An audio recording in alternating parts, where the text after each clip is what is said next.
in business. You know, if you go wherever town you go in this country, they are there doing business with other Kenyans.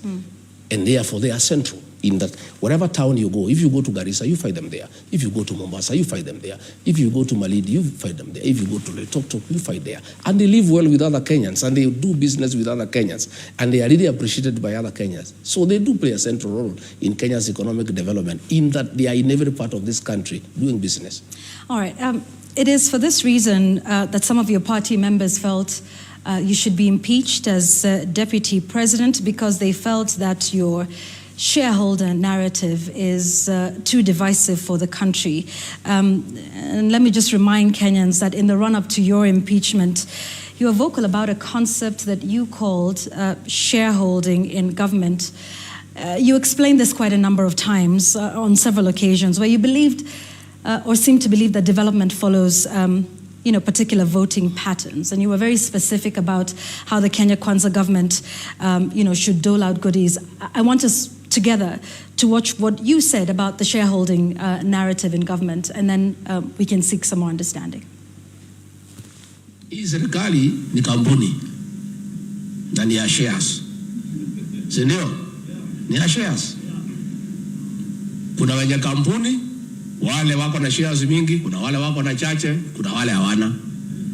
Sasa nyinyi mliinvest kwa hii kampuni ya William Ruto na Rigathi Gachagua. Sasa lazima mvune. Yule ambaye alipanda atafanya nini? Si mlipanda? Si mliamuka mapema? Mukasema mutaki kusikia mambo ya ile system na nini? Muka-invest, mukapanda, mukapalilia, mukaweka mbolea, mukamwagilia maji, wakati ya kuvuna ndio huu. Najua wengine wananikashifu ati mimi nasema ati wale walipanda wavune kwanza. Iko makosa? Iko makosa? Hata hao watavuna, lakini wangoje. Si wale walipanda na wavune kwanza?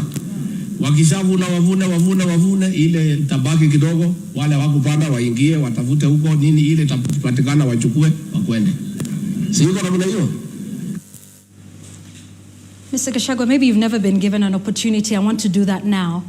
Please explain to us this shareholding concept and how does it work?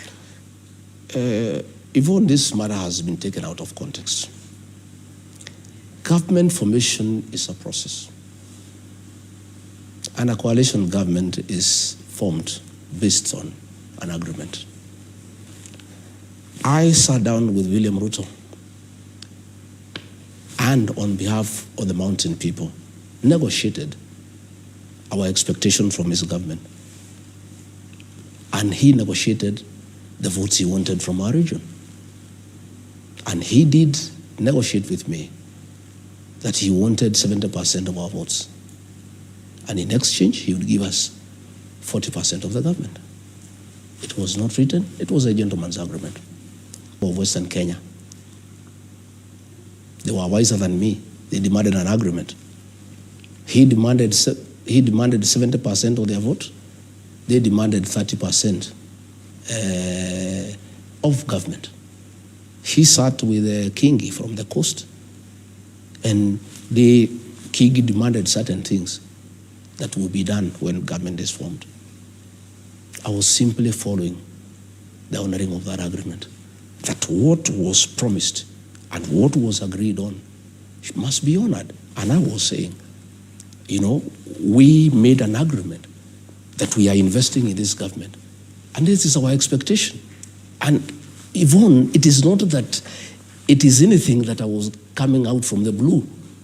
It was an agreement that was negotiated, and I was insisting that that agreement should be honored. Other people are not insisting on the honoring of that agreement. I was under a lot of pressure from the people I negotiated on their behalf, that what we agreed on should be honored. And that is when William Ruto turned against me, because he didn't want to honor what we had agreed. And luckily for me, and it's a mistake that I made that I have to live with, I didn't insist on a written agreement. It was a gentleman's agreement. Nevertheless, even a verbal agreement in law is acceptable. Sorry, just so we understand, you say you negotiated on behalf of your people. Yes. What did you negotiate for? Positions, development, roads, coffee reforms, tea reforms, guaranteed minimum return. We did economic charters with President William Ruto, 4 counties in Kenya. And for the people that I represented, because he came to me because he wanted votes from my region. That is the truth. It was not that because he just loved me or he was my friend. It was quid pro quo, Give me this, I give you this. And he said, Regadi, I want 70% of votes from the mountain. Mm-hmm. Can you deliver that? I said, yes, I can deliver. And I delivered 87%. And I said, I expect the following. I negotiated ministries of interior, finance, agriculture, water, lands, attorney general, trade. I negotiated all those agreements, And where we started having problems is when he started taking away what we had negotiated. He took away finance. I had negotiated finance, he gave to Professor Ndungu. He took it away and gave it to Joan Mbadi. I had negotiated interior. I had negotiated trade. I had negotiated that and that. Because Vaughan, and that is where many people probably fight like... Although John Mbadi came after you. No, I'm just saying along the way. Okay. That agreement still stands, whether I'm there or not.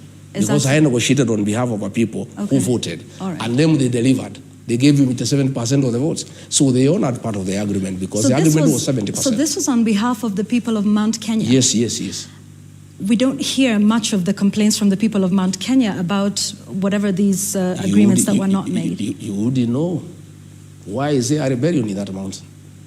That is the issue. It's only that I speak out.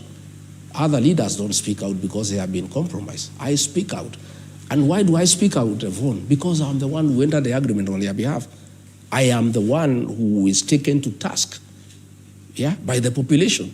You came and promised us. You told us we vote for this man. We are going to have coffee reforms. We are going to have tea reforms. We are going to fight alcohol. We are going to do ABCD. We are going to improve the environment for business.